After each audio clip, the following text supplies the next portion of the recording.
ইডির তলব এড়ালেও তৃণমূলের সভায় সশরীরে উপস্থিত হলেন মন্ত্রী মলয় ঘটক, রাখলেন বক্তব্য। কিন্তু সাংবাদিকদের মুখোমুখি হয়ে ইডি বা সন্দেশখালীর প্রসঙ্গ আসতেই মুখে কুলু পেটে নিলেন তিনি।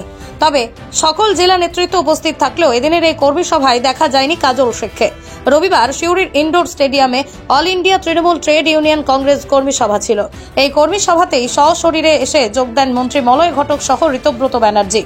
এমনই জনসভায় বক্তব্য রাখেন তারা দুজনে।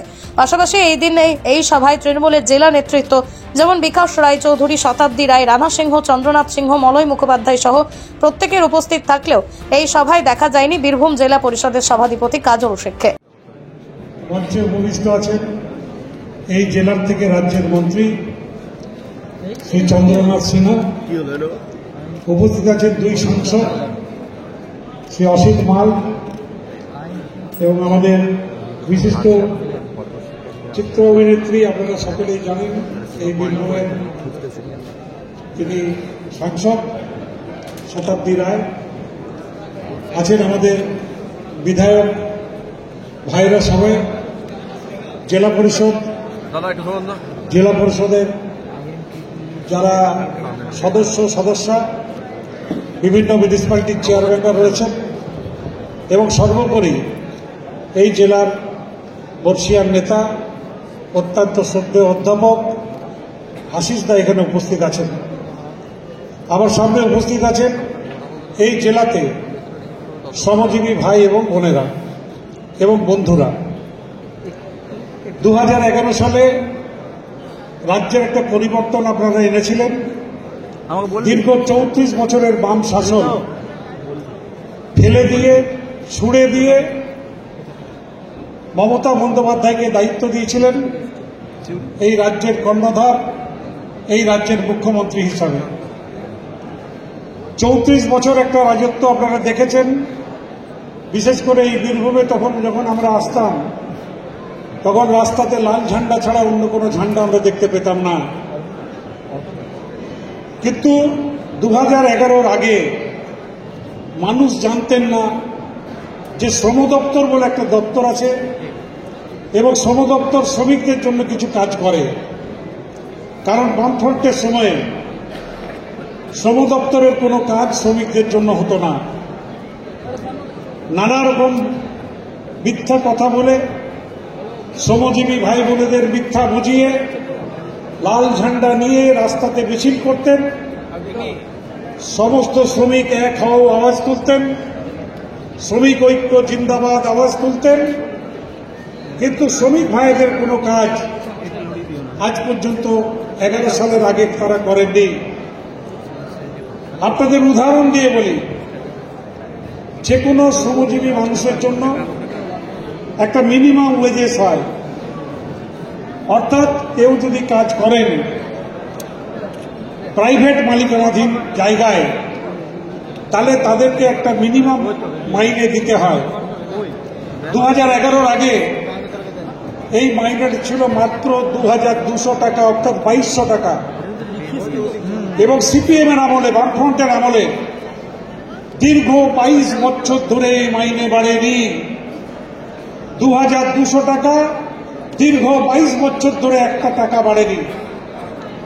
যেদিন আপনারা ক্ষমতার পরিবর্তন করেছিলেন, যেদিন মমতা বন্দ্যোপাধ্যায় মুখ্যমন্ত্রী হলেন, মাত্র 1 মাসের মধ্যে তিনি 2200 টাকার থেকে বাড়িয়ে 6600 টাকা 3 গুণ করে দিয়েছিলেন। আজকে সেই মাইনে কিন্তু 9800-900 টাকা হয়ে গেছে। তাই আজকে রাজ্যের মানুষ যে কোনো কাজ করলেই মিনিমাম 9000 টাকা তারা মাইনে পাবেন, এটা মমতা বন্দ্যোপাধ্যায় এবং তার সরকার নিশ্চিত করে দিয়েছে। একটু আগে ঋতব্রত বলছিলেন কেন্দ্রীয় সরকার একটা আইন করেছে, 4টে কোড করে দিয়েছেন, শ্রমজীবী মানুষদের অধিকার কেড়ে নিয়েছেন। শ্রমজীবী মানুষদের অধিকার কি? শ্রমজীবী মানুষদের অধিকার আমরা 8 ঘন্টার বেশি কাজ করব না, আমরা 8 ঘন্টা কাজ করব। আমরা 8 ঘন্টা কাজ করলে আমাদেরকে এই মাইনে দিতে হবে এবং 8 ঘন্টা কাজ করলে 8 ঘন্টা আমাদের মাঝে টিফিন দিতে হবে। কিন্তু লেবার কোড কি বলছে? 12 ঘন্টা পর্যন্ত কাজ করানো যাবে। অর্থাৎ বিজেপির যদি সরকার, সেই সরকার চাইছে লেবারদের 12 ঘন্টা কাজ করাতে। আর এই বীরভূম জেলাকে আমি চিনি। এই বীরভূম জেলার শিল্প কি? এই বীরভূম জেলার শিল্প হচ্ছে রাইস মিল। রাইস মিলে কত লোক কাজ করে? কোথাও 50, কোথাও 100 মানুষ কাজ করেন।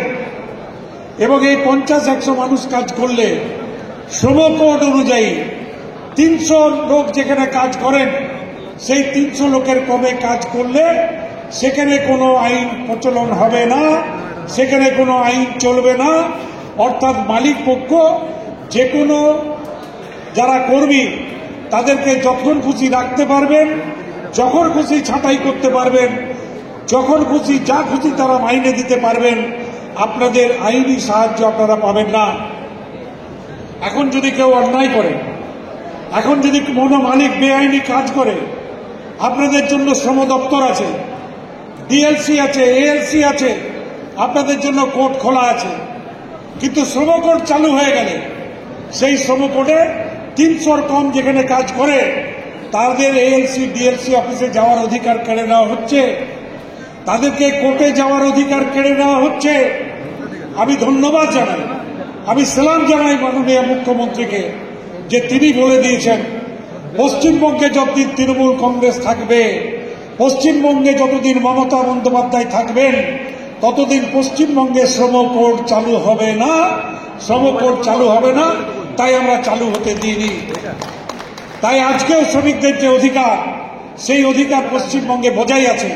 কিন্তু অন্য রাজ্যে যদি যান, সেখানে শ্রমিকদের অধিকার কেড়ে নেওয়া হয়েছে, সেখানে শ্রমিকদের অধিকার কেড়ে নেওয়া হয়েছে। সেখানে 12 ঘন্টা কাজ করতে হয়, সেখানে 300 কম যেখানে শ্রমিক, তারা কোথাও শ্রম বিরোধ আইনে তারা কোনো প্রোটেকশন পান না। এবং সিপিএম এর সময়ে আপনারা হয়তো অনেকেই জানেন না যে এই দলটা, এই সরকারটা শ্রমজীবী মানুষের সর্বনাশ করে দিয়ে গেছে। কয়েকদিন আগে আমরা জুট মিলের চুক্তি করেছি। আজ পর্যন্ত জুট মিলের এত ভালো চুক্তি কোনোদিন হয়নি। চা বাগানে আমরা মাইনে বাড়িয়েছি, আজ পর্যন্ত চা বাগানে এত ভালো মাইনে কোনোদিন হয়নি। 2011 সালে